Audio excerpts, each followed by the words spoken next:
What is going on, guys? MMA Island team, we got the fight picks, and we've got UFC 255, and we've got the co-main event of the evening. Valentina Shevchenko taking on Jennifer Maia. Wow, a lot of things to mention here.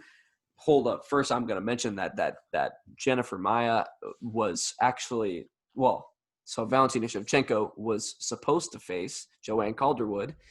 And Joanne Calderwood says, I'll take a fight because Valentina Shevchenko has to take some time off, takes on Jennifer Maia. And Jennifer Maia does what she's done in, I don't even know how many fights. I think it was 4 or 5. And she submits and has a not decision against their first UFC finish. Submits her in the first round with a via armbar. So very interesting. Pass it on to Zach to start us off. Welcome to my lock of the evening. Surprising, I know. This fight bores me. Jennifer Maia does not pose any semblance of a challenge at all to Valentina Shevchenko. She can do nothing. She has the jiu-jitsu. So what? So does Shevchenko. If you're not picking Shevchenko, you're out of your absolute mind. There is no chance in hell that Jennifer Maia can beat. It would take the flukiest of all flukes. It's not like she's going to go out there and outclass the multiple-time world champion Muay Thai kickboxer, one of the most accomplished strikers in MMA history on the feet. Zero chance. And it's not like she can take her down and dominate her on the ground like she did Calderwood, because Valentina's also really good on the ground. No chance of that. This fight just, at least like Chukagian had something new. I mean, not really. Valentina, just the women's flyweight division, Valentina is kind of a harmful thing for it, honestly, because she's just so dominant, and I don't see anyone in the near future that can beat her. She even beat Amanda Nunes in the second fight. I don't care what you say. Valentina won that fight. If Amanda Nunes is the only person who you have a chance of losing to in your division, then that just shows how dominant that you are. Valentina is going to piece up Jennifer Maia on the feet, although I think that this one goes to decision because Valentina is a counter striker. Everyone has this like notion of her that she's like this murderous kickboxer that throws a ton of volume. She's not. She waits for people to come in and lead the dance so she can punish people for making mistakes. And she punishes people for the smallest mistakes that barely anyone will be able to capitalize on. She capitalizes on everything. Valentina Shevchenko wins however she wants to. If she wants to knock her out, she'll knock her out. If he wants to submit her, she'll submit her. If he wants to go to decision, it'll go to decision. Jennifer Maia, I think the UFC is honestly wasting her money promoting. Wasting the money promoting Jennifer Maia. Just say that this is Valentina's next title defense. You don't even have to say who it is. The result's going to be the same.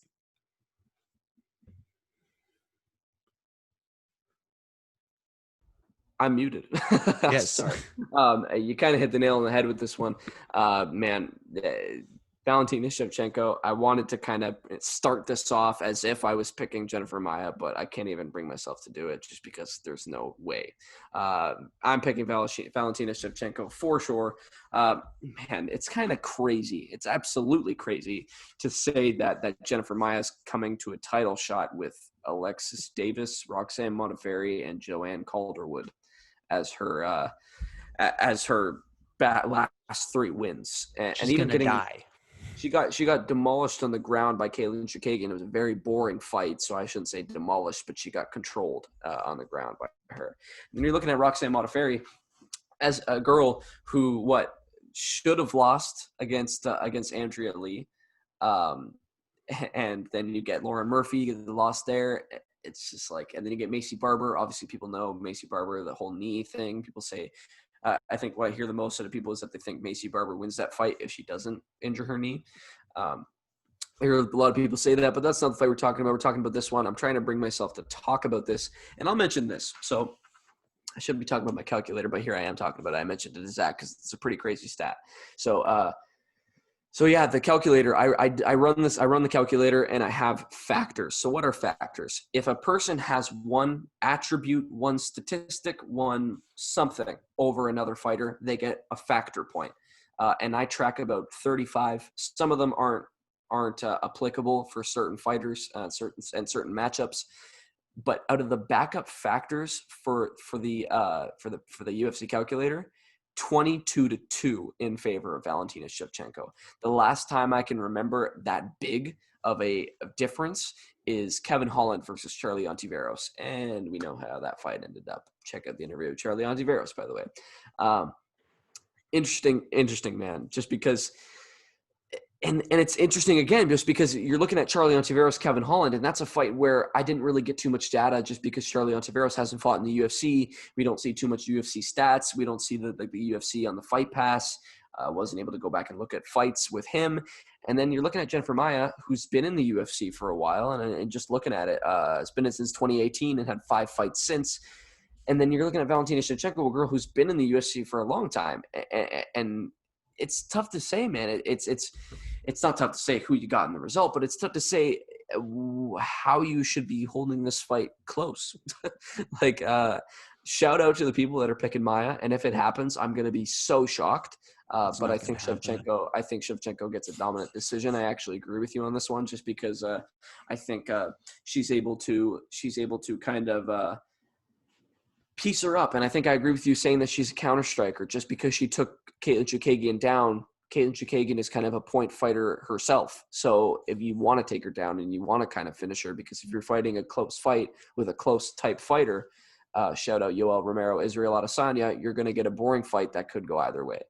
So I think that she's a smart fighter, and she didn't want to take that chance. Took her down, ground and pounded her.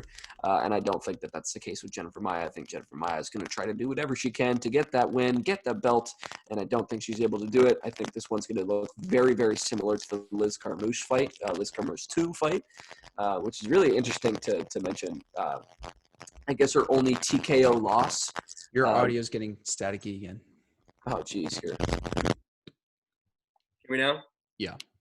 Looking at the Liz Carmouche fight, you're talking about the first fight, at least, with Valentina Shevchenko. Valentina Shevchenko's only TKO loss, and it was, I actually read up a little bit on it, and apparently Valentina Shevchenko got caught with an up kick, and her eye opened up.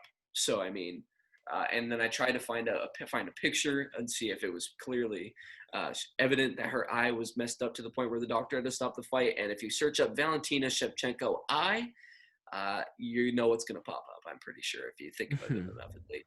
So I got Valentina Shevchenko on this one. Pretty dominant decision. I think it's pretty clear. In my eyes, should be clear in any smart MMA predictor's eyes, and MMA fans' eyes.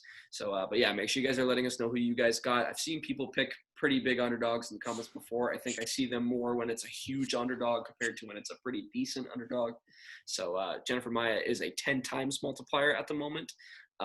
So yeah, if you want to put in $10, have no problem losing $10, and you want to make 100, put that towards PS5 or an Xbox, whatever.